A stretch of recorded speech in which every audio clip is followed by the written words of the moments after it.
Bonjour, cette présentation a pour objectif d'exposer la solution que nous avons développée dans le cadre de notre projet universitaire, à savoir une plateforme d'optimisation des emplois du temps d'examen.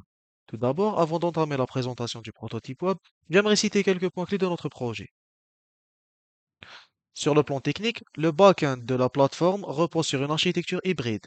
La logique principale de l'application est développée en PHP et permet de gérer les utilisateurs, les formations, les examens ainsi que les règles métiers.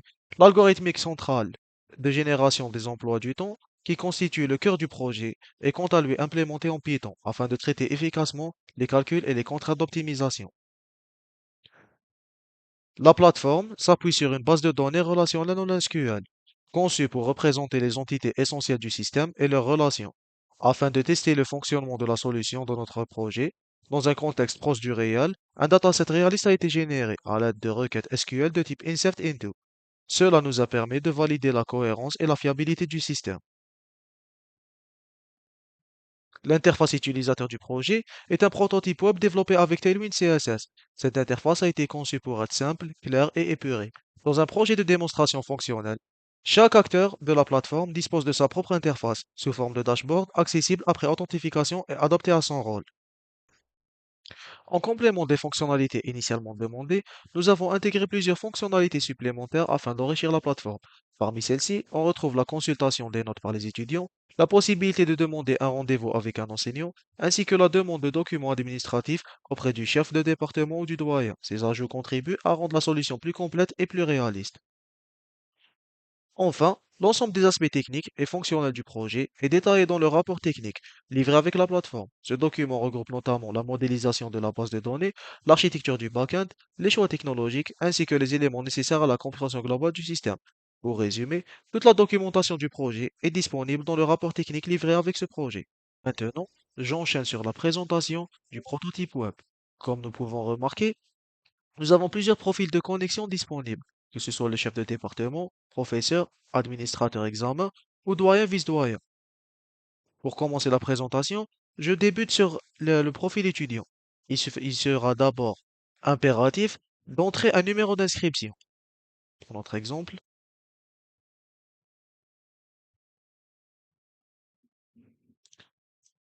nous voici donc dans l'interface étudiant. Un étudiant pourra consulter son emploi du temps des examens, consulter ses notes, pas encore entrées par les professeurs,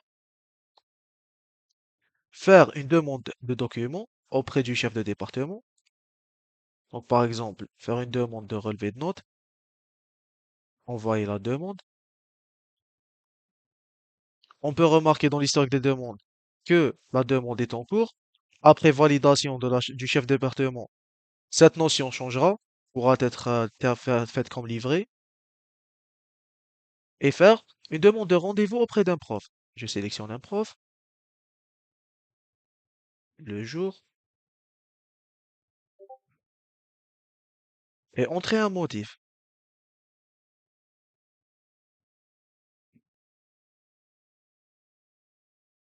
Pareil, dans l'historique de demande de rendez-vous, on peut voir que la notion est toujours en attente. Sur ce, j'enchaîne directement avec l'interface professeur.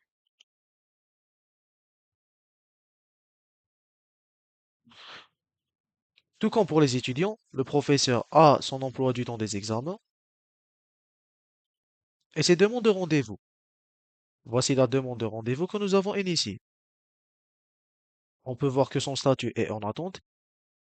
Il pourra l'accepter. De là, je passe à la présentation de l'interface du chef de département, pour prendre l'exemple. On peut remarquer que cette interface est la plus fournie.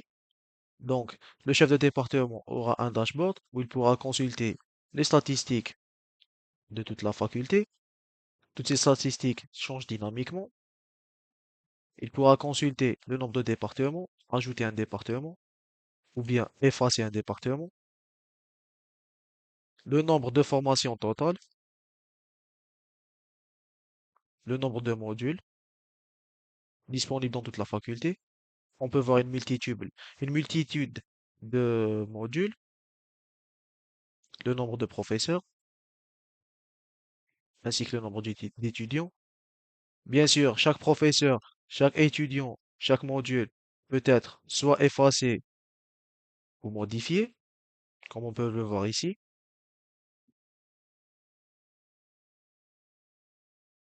Bien sûr, il peut aussi consulter l'emploi du temps des examens de la faculté, le lieu où se trouvera chaque examen, par exemple, cette salle est une salle ordinaire dans le bâtiment B. Le nombre total d'inscriptions, où est inscrit chaque étudiant à chaque module. Nous avons bien sûr dans ce dataset plus de 130 000 inscriptions. Et bien sûr, comme nous avons dit précédemment pour cette fonctionnalité ajoutée, le chef de département pourra voir ces demandes de documents.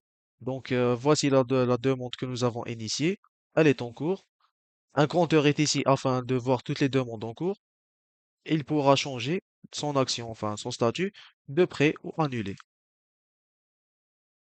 Enfin, je passe à la présentation de l'algorithme central et cœur du projet. J'ai d'abord volontairement effacé les échantillons d'essai afin de mettre le point sur le changement dynamique des statistiques. Comme on peut voir, elles sont toutes vides ici. Tout d'abord, afin d'initialiser un nouvel emploi du temps, il faudra choisir une date de départ pour les examens, l'heure à laquelle commence un examen, enfin une journée d'examen, l'heure à laquelle elle finit, la durée d'un examen, la pause entre, et enfin, nous pourrons générer un examen. Un petit point important à noter, l'algorithme qui génère automatiquement les emplois du temps a été fait en Python. Sur l'hébergement gratuit que j'utilise, seul PHP est supporté. Donc cette partie ne fonctionne pas en ligne. Pour voir l'algorithme en action, il faut exécuter en local.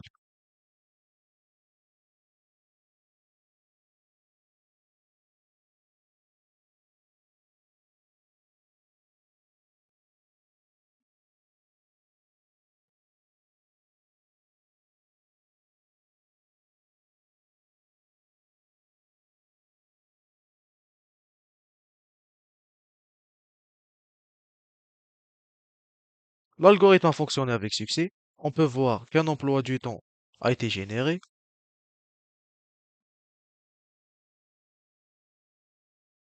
Donc, on a le module INSEAD, le professeur chargé de faire la garde de ce module, la salle et la date avec la durée. On peut voir que les statistiques et les taux d'erreur et de conflit ont été initialisés et que maintenant, chaque étudiant ainsi que chaque professeur pourra consulter cet emploi du temps à partir de son profil.